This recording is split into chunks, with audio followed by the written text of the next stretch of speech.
Hola a todos amigos, hoy les voy a hablar de algo muy interesante, que es un invento del mismísimo Nikola Tesla, que es el motor brushless, que bueno, es el que viene en la mayoría de las bicicletas eléctricas. Y bueno, para que lo vean, les voy a poner el diagrama original de Tesla, ¿cómo era? Este es el modelo original de Tesla, hace, ¿qué son? 130 y pico años, patentado el 3 de diciembre de 1889. Aquí se pueden ver perfectamente las bobinas, cómo están, cómo trabajan. Y ahorita les voy a enseñar un videito que está muy bien explicado de cómo funcionan estos motores sin escobillas. Esto fue lo que provocó, una de las razones que provocó la guerra de las corrientes entre Tesla y Edison, porque Edison generaba la energía y luego los motores todos eran con escobillas.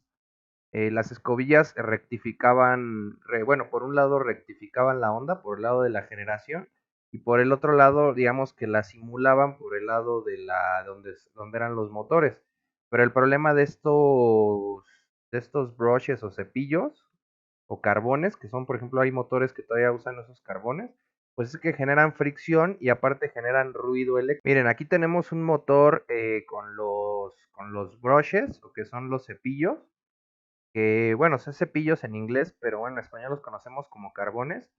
Y hagan de cuenta que estos van conmutando por eso se llama conmutador, esta parte del motor. Entonces van conmutando la polaridad y eso permite que gire este tipo de motor. Pero el problema es que esto tiene fricción con esto y aparte crea chispas. Entonces, por ejemplo, este tipo de motor no se puede usar en ambientes inflamables. Aparte de que, bueno, esto nos quita eficiencia porque genera mucha fricción. Y aparte también es una pieza de desgaste, es una pieza que hay que, bueno, ustedes los que han tenido taladros y todo eso que todavía usan ese tipo de carbones, es lo que luego huele a quemadito, que usamos el taladro un buen rato y como que dices, ay, caray, el taladro se está quemando, pero no. Son esos, digamos, son esos como cepillos que están provocando esa fricción y ese olor a quemado, porque cada que esto cambia de lugar, por ejemplo, pasa de esta parte a esta parte de acá, genera un chispazo. Entonces, si ustedes se asoman, no sé si se han asomado al taladro y en la partecita de atrás, donde trae como una ventilación, ustedes pueden ver las chispitas que saltan. Y es por esto, este tipo de cepillos. Ahora se usan, modernamente se usan, pero más que nada para evitar un controlador electrónico. Es por eso que se usan en aparatos modernos. Entonces, como por ejemplo el taladro necesitamos que varíe la velocidad y todo eso, si lo hiciéramos sin escobillas necesitarías un controlador electrónico como el de las bicicletas. Y ahorita vamos a eso. Así que quiero que vean un video que está muy bueno, y que tiene una animación muy padre. Lo único malo de ese video es que omite bastante información, entonces yo les voy a dar la información que están omitiendo y bueno, vamos a verlo. Bueno, ahora sí, va el video. En este vídeo hablaremos de un motor de corriente continua, la opción ideal para un sinfín de usos cuando se precise de fiabilidad, un mantenimiento mínimo o nulo, sigilo y poco ruido, control de velocidad y bajo coste. Aquí es lo que les digo, que por ejemplo las bicicletas eléctricas que tienen este tipo de motor, es un motor brushless sin engranajes. Entonces por eso es que el mantenimiento es prácticamente nulo, porque no hay fricción, no hay partes que se desgasten, o sea, toda la transmisión es totalmente magnética. Entonces, pues son las grandes ventajas que da este tipo de motores. Eh, sobre todo que no requieren un super mínimo de mantenimiento. Entonces vamos a seguir viendo el video. Contaremos cómo es y cómo funciona el motor brushless. Su nombre por sí solo ya nos dice algo. Se trata de un motor precisamente sin escobillas. Como ya pudimos observar en nuestro vídeo anterior, que trató sobre el funcionamiento del motor de corriente continua, las escobillas son dispositivos que tienen la función de transmitir la electricidad a las bobinas de cobre del motor mediante la fricción. Es lo que les digo, aquí hay fricción y se puede ver claramente las chispas que provocan. Por eso quería que vieran esta animación. El motor brushless no produce contactos deslizantes con el colector del rotor. Con ello, se resuelve completamente el problema del mantenimiento y el reemplazo de contactos y escobillas. A diferencia del motor eléctrico con escobillas, el motor brushless, al no tener partes, no desprende chispas ni causa ruido de fricción. Eso es lo que yo les decía, el ruido eléctrico y las chispas. Si por ejemplo estamos en un lugar industrial, donde estén fabricando pintura o pintando coches, etcétera, que hay un ambiente que puede ser posiblemente flamable, o en una mina, ¿no? Por ejemplo, donde hay gas, pues es un peligro los motores con escobillas. Esto constituye una característica fundamental del motor brushless, que lo vuelve muy aconsejable para ser usado en ambientes donde las chispas supongan un peligro, como por ejemplo en entornos de gas inflamable. Se trata de un tipo de motor que tiene el rotor de imanes permanentes. Es exactamente como es los motores brushless de las bicicletas sin engranajes. En la parte de afuera es donde llevan todos los imanes permanentes. Entonces es exactamente el mismo tipo de motor, por eso quise ponerles este video. Esto no podría ser de otra manera, ya que precisamente no se prevé contacto alguno con el rotor. En cambio, el estator tiene electroimanes energizados mediante el devanado bobinado. Esta es una diferencia importante respecto a los motores con escobillas tradicionales, ya que estos pueden tener tanto el estator como el rotor compuesto de electroimanes, para así aumentar los campos magnéticos y por ende tener una densidad de potencia mecánica por unidad de peso del motor más elevada. El par de torsión del motor brushless es debido a la interacción magnética impuesta por los electroimanes a los imanes permanentes. Esa es una de las ventajas que tienen los motores con escobillas, que puedes tener más potencia en un motor más pequeñito. Y otra ventaja es que, bueno, los imanes permanentes son más caros de fabricar y todo que el devanado de cobre. Entonces, si quieres hacer un motor muy barato, pues te conviene mejor hacerlo con electroimanes tanto en el estator como en el rotor, porque así, aparte de que te ahorras en materiales, que no necesitas los imanes permanentes, que son materiales más costosos, también te ahorras en tamaño del motor, por eso el motor va a ser más pequeñito. Pero pues lo que te ahorras ahí lo vas a pagar en mantenimiento. Entonces vamos a seguir viendo. El par de torsión del motor brushless es debido a la interacción magnética impuesta por los electroimanes a los imanes permanentes. Existe una secuencia precisa de excitación de los electroimanes que impone a los imanes permanentes un movimiento angular siempre en la misma dirección, lo más constante posible en igualdad de excitación. Naturalmente, la secuencia es cíclica y el rotor continúa mientras sea alimentado repitiendo la secuencia y por lo tanto su propia rotación. Vamos a ser más concretos. La secuencia de excitación de los electroimanes del estator es tal que los imanes del rotor se ven atraídos por los electroimanes sin llegar nunca a alcanzarlos, puesto que la excitación es únicamente y sin excepción de aquellas bobinas a las cuales aún no ha llegado. Cuando fluye la electricidad de la bobina 1, los polos opuestos del estator y del rotor se atraen el uno al otro. Cuando el rotor se acerca a la bobina 1, la electricidad va a fluir por la bobina 2. Cuando el rotor se acerca a la bobina 2, la electricidad va a fluir por la bobina 3. Eventualmente, la electricidad va a fluir por la bobina 1, pero con una polaridad opuesta. Este proceso se repite continuamente en el interior del motor, y de esta manera asegura una rotación constante del rotor. Un ejemplo. Bueno, aquí lo que nos pone es una señal cuadrada que, bueno, es bastante efectiva la señal cuadrada. Mira, aquí está. Es muy efectiva, de hecho la mayoría de controladores usan este tipo de señal cuadrada, pero lo ideal es una señal senoidal, ¿sí? Porque una señal senoidal permite que el motor se mueva más fácilmente. Ay, aquí ya me adelanté mucho. Miren, por ejemplo, toda esta energía, una senoidal iría así.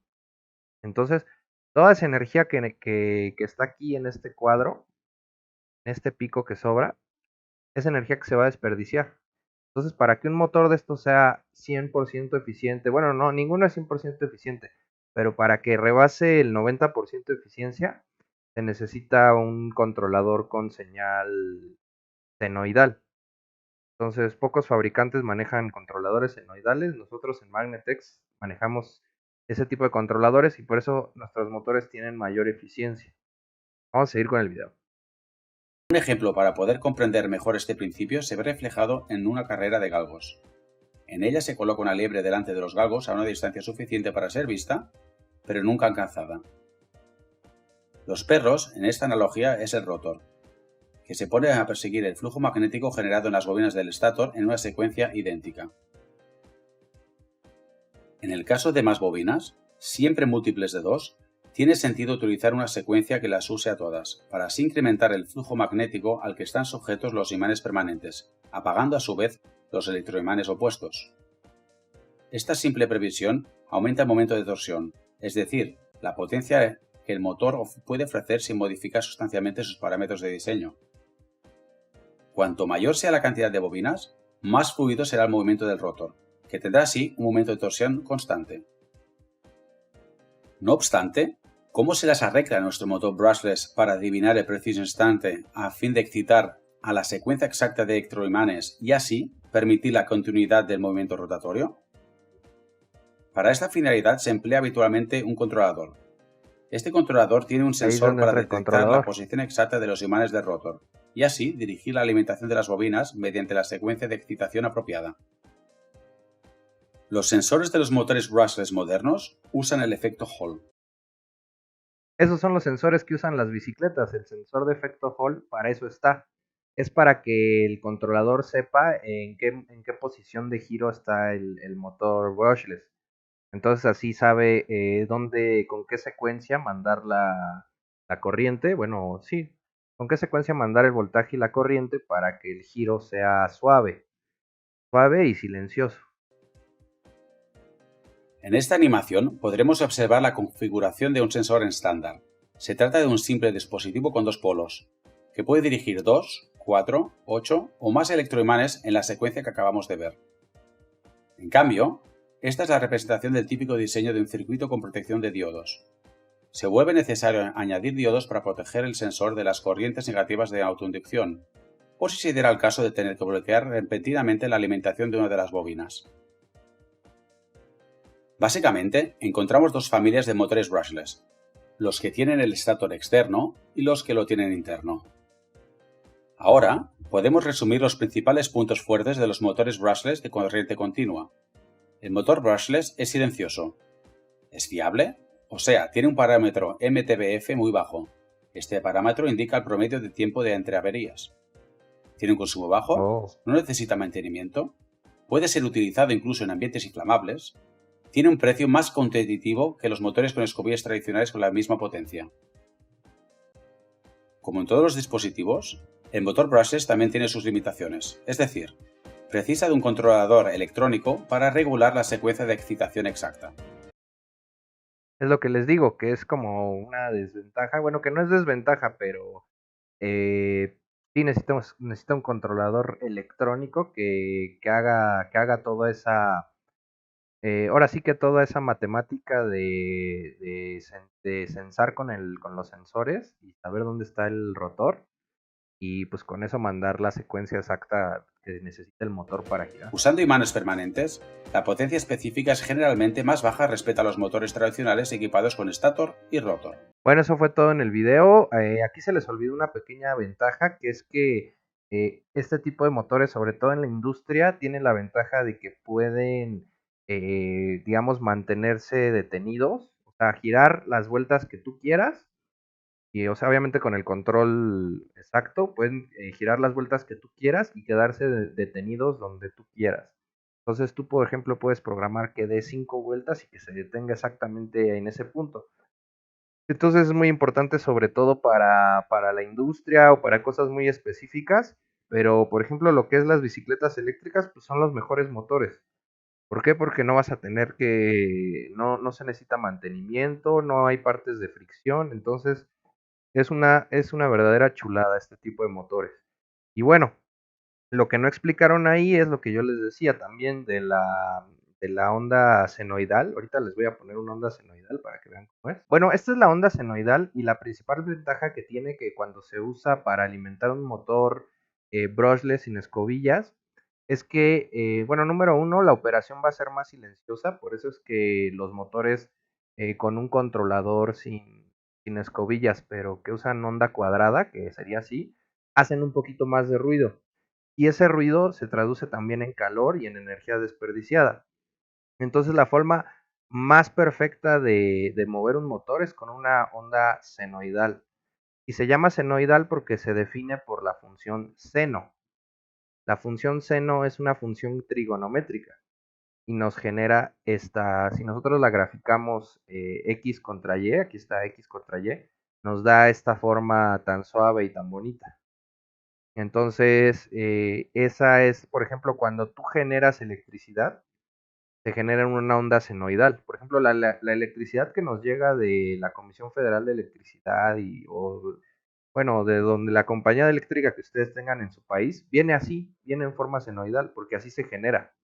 Aparte de que así se genera, es más eficiente tanto para transformarla, o sea, por ejemplo, cuando tienes un transformador que te eleva el voltaje, es más eficiente con una onda senoidal. También para cuando tienes un transformador que te baja el voltaje, es más eficiente la onda senoidal. Y por eso es que Tesla ganó la guerra de las corrientes, porque él podía elevar y bajar el voltaje de la corriente alterna prácticamente sin pérdidas, o sea, con una eficiencia cercana al 100%. Entonces, por ejemplo, tú tienes que le elevas el voltaje para poder transmitirla muy lejos y luego bajas otra vez el voltaje, pero tienes unas pérdidas mínimas, no llegan al 1% en la subida y en la caída de voltaje. Donde sí hay cierta pérdida, pues es en la distancia, ¿no? Porque a pesar de que el voltaje sea muy alto, si tú tienes una transmisión a muy larga distancia, pues la resistencia va a ser muy alta. Entonces sí va a haber pérdida, pero va a ser mínima. Y en eso fue porque Tesla ganó esa guerra de las corrientes. De hecho, voy a hacer un video hablando de esa guerra de las corrientes porque es bastante interesante porque Edison hasta electrocutó elefantes y cosas así bien locas para demostrar que era peligrosa la corriente alterna. Pero yo creo que en el fondo él sabía que era superior la corriente alterna que la corriente directa. Y bueno, ¿por qué usamos un controlador? Porque obviamente no podemos conectar la bici eléctrica a la corriente, al enchufe. Si pudiéramos hacer eso, pues no necesitaríamos, bueno, sí necesitaríamos un variador de velocidad, pero a lo que me refiero es que la corriente de la batería es corriente directa, o sea, es un voltaje constante. Aquí, por ejemplo, a lo mejor lo que no explicó el video es que, por ejemplo, aquí empieza a subir la tensión. Aquí en esta parte de la onda empieza a subir la tensión hasta que llega al voltaje máximo. Pon tú que en una bicicleta de 48 volts, pues fueran 54 volts aquí, el punto más alto. Luego empieza a bajar, empieza a bajar, empieza a bajar y llega a cero. Y ahí cambia la polaridad y desciende, desciende, desciende hasta menos 53 voltios y vuelve a subir.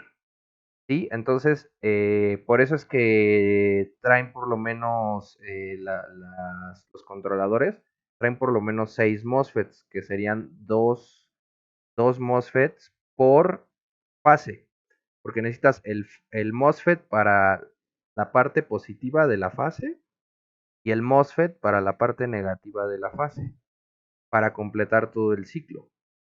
Entonces, algo que no comentan en este video, bueno, es información que les voy ampliando.